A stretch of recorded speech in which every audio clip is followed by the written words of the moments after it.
फांसी लगने से पहले जेलर ने कैदी से कहा कि आखिर में तुम्हारी आखिरी इच्छा क्या है। तो कैदी ने कहा, देखिए मैं अपनी पत्नी के साथ एक रात बिताना चाहता हूं, अर्थात अपनी पत्नी के साथ एक रात सोना चाहता हूं। दोस्तों आखिर में वो जो कैदी था वो इतना हवस का भूखा था कि वो अपनी पत्नी के साथ एक रात बिताना चाहता था। दोस्तों आप चैनल पर नए हैं तो चैनल को सब्सक्राइब कर लीजिएगा, वीडियो को लाइक कर लीजिएगा और वीडियो को शेयर कर दीजिएगा। दोस्तों कहानी है ये उत्तर प्रदेश के नोएडा ज़िले की, जहां पर एक रमेश नाम का आदमी रहा करता है। दोस्तों वो अपने जीवन में बहुत ही खुश था और उसका जो करीबी एक दोस्त जो था दिनेश था। दोस्तों दोनों में इतनी बनती थी, इतनी दोनों में घनिष्ठता थी कि आप सोच नहीं सकते हैं।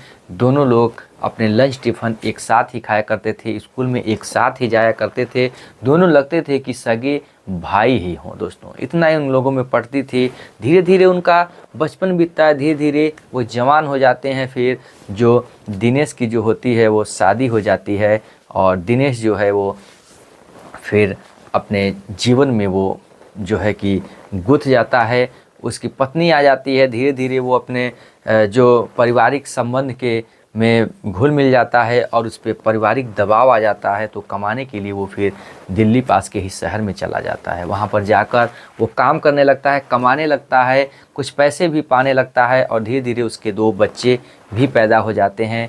गांव में उसका नाम हो जाता है कि दिनेश कितना अच्छा है देखो, और काम करके कितना वो खुश है। और इधर जो उसका दोस्त था जो रमेश, वो इतना निकम्मा और आवारा था कि आप सोच भी नहीं सकते हैं।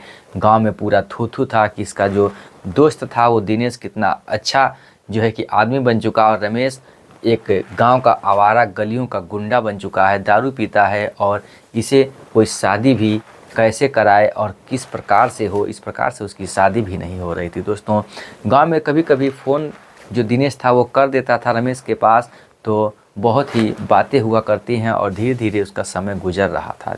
एक दिन जो रमेश होता है वो दिनेश से कहता है कि यार देख भाई, अगर कोई काम हो तो मुझे भी कंपनी में बुला, मैं भी आकर वहाँ पर काम वगैरह करता हूँ ताकि मेरे भी कुछ खर्चे चल जाएं। मेरे तो जो है कि फैमिली शादी वगैरह कहाँ से होगा जब मैं कुछ भी नहीं कमा रहा हूँ, आवारा और निकम्मा हूँ। दोस्तों दिनेश जो है रमेश को अपनी कंपनी में जो है बात करता है, उसके बाद वहाँ पर बुला लेता है। बुलाने के बाद वहाँ पर जाके कंपनी में सेलेक्ट हो जाता है और काम करने लगता है। वहाँ पर उसकी एक एक्स गर्लफ्रेंड बन गई थी जिसका नाम जो है कि सुमन था। सुमन उसकी बहुत ही केयर करती थी और उसे बहुत ही ज़्यादा घुल मिल गई थी। दोस्तों उसकी फ्रेंड होने की वजह से जो इधर जब वो दिनेश के पास जो रमेश पहुंचता है तो इसे जलन होने लगती है कि यार इसकी तो गांव में एक पत्नी भी है और यहाँ पर एक गर्लफ्रेंड भी है, ये तो डबल मज़े ले रहा है। दोस्तों इधर दिनेश से कहता है रमेश कि यार तू अपनी गर्लफ्रेंड को मुझको डोनेट कर दे, मुझसे इसका सेट करा दे, तेरी तो पत्नी है, तू क्या करेगा। इतने में वो नाराज़ हो जाता, कहता है ऐसा कहाँ होने वाला है, कोई अपनी फ्रेंड अर्थात कोई अपनी गर्लफ्रेंड एक्स फ्रेंड कोई शेयर करता है कि आजकल ज़िंदगी में, ऐसा तो पॉसिबल ही नहीं है।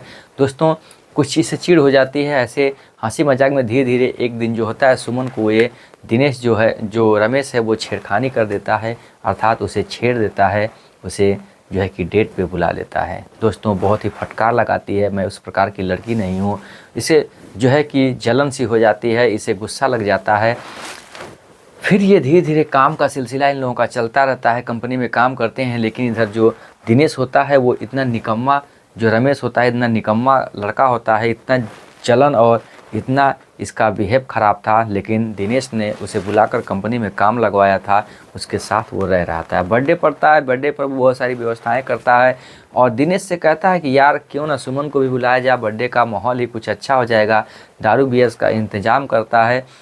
इंतज़ाम करने के बाद सभी लोग आते हैं। इधर दिनेश को नशे की गोली खिलाकर उसे सुला देता है। रूम बंद होता है जहाँ पर उस मौके का फ़ायदा उठाकर उस सुमन के साथ अपना फिजिकल रिलेशन बनाता है और उसके साथ रेप करता है। दोस्तों इतनी बेरहमी से उसके साथ रेप करता है कि वो बेहोश हो जाती है और उसका वो मर्डर कर देता है। मर्डर करने के बाद वहीं छोड़कर जो रमेश होता है वो भाग जाता है, पास के पुलिस स्टेशन में जाता है और जो है कि रिपोर्ट दर्ज करा देता है कि वहाँ पर एक लड़का जो है कि एक लड़की को रेप करके मार दिया है और उसी रूम में वो लथपथ पड़ा हुआ है। दोस्तों पुलिस पहुंचती है और रंगे हाथ पकड़ लेती है और दिनेश जो होता है वो उसी के जुर्म में वो जो है कि गिरफ्तार हो जाता है और जेल चला जाता है। उसे पता भी नहीं था कि आखिर में उसके साथ हुआ क्या, किस प्रकार से हुआ। अब धीरे धीरे जो है कि मामला कोर्ट में पहुंचता है और उसको सज़ा हो जाती है और 2 दिन बाद फांसी होने वाली थी। तभी कैदी साहब पहुंचते हैं और जो है कि जेलर साहब पहुंचते हैं कैदी के पास और बोलते हैं, बेटा बताओ तुम्हारी आखिरी इच्छा क्या है। वो कहता है कि मैं अपनी पत्नी के साथ एक रात बिताना चाहता हूं, अगर जेलर साहब हो सके तो मेरी पत्नी को बुला दो, मैं एक रात उसके साथ गुजारना चाहता हूं। जेलर साहब नहीं करते, क्योंकि उसके जीवन में पहली बार किसी कैदी ने अपनी पत्नी के साथ रात बिताने की बात की थी, तो वो भी टाल कैसे सकते थे। अब उस बंदोबस्त किया जाता है, उसकी पत्नी को बुलाया जाता है और जेल में व्यवस्था की जाती है और जेल में ही उसका जो है कि दोनों का रहने का इंतज़ाम किया जाता है। कैमरे से लैस होता है वो रूम और पत्नी आती है, अपने पति से कहती है कि क्या मेरे शरीर में किस चीज़ की कमी थी, तुम्हें किस चीज़ की इच्छा नहीं पूरी हो रही थी जो उस पत्नी के साथ आपने रेप किया और उसे मार दिया। आखिर में मैं किस तरफ से मैं बेकार थी। दोस्तों फूट फूट के रोने लगता है। दिनेश कहता है कि मैंने ऐसा कुछ नहीं किया, मेरे दोस्त ने, जो मैंने उसे बुलाया था काम के लिए, जो रमेश, उसने उसके साथ रेप किया और उसे मार दिया और मुझे फंसा दिया। दोस्ती के नाम पे वो कलंक था। देखना अब मेरे 2 बेटा हैं, ध्यान देना कि कभी भी ज़िंदगी में वो दोस्ती पर जो है कि कभी भी दाग ना लगाएं, दोस्त पे इतना भरोसा ना करें जितना मैंने किया। अब तो मैं 2 परसों जो है कि मेरी फांसी हो जाएगी, मैं तो इस ज़िंदगी से अलविदा हो जाऊंगा, लेकिन अपने बच्चों को संस्कार अच्छे से देना। और रात भर वो दोनों रोते रहते हैं लिपट के और अपनी अपनी दास्तां, अपने जीवन की वो सारी गाथा सुनाते हैं जो उसके जीवन में गुजरा होता है उसके दोस्त के साथ।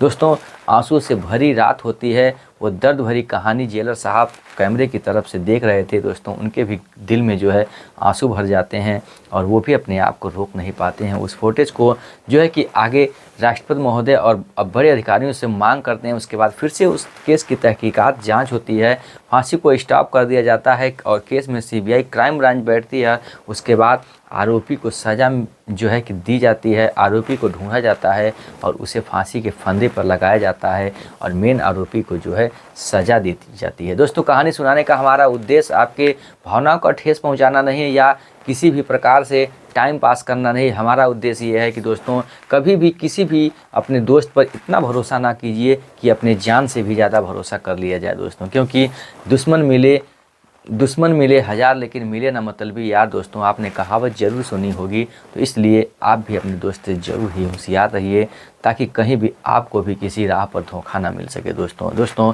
आखिर में सच्चाई की जीत होती है, झूठ की हार होती है, ये तो कहावत आपने सुना ही है। लेकिन भगवान के घर में देर होती है, अंधेर नहीं। उसी प्रकार से इस कहानी के माध्यम से आरोपी को सज़ा मिला, लेकिन कुछ समय बाद उस हकीकत पर। दोस्तों फिर मिलेंगे ऐसी इंटरेस्टिंग और इमोशनल कहानी को लेकर। तब तक के लिए जय हिंद, जय भारत, वंदे मातरम। दोस्तों ऐसी इंटरेस्टिंग और इमोशनल कहानी सुनने के लिए हमारे चैनल को पेज को सब्सक्राइब कर लीजिएगा, वीडियो को लाइक कर लीजिएगा। धन्यवाद।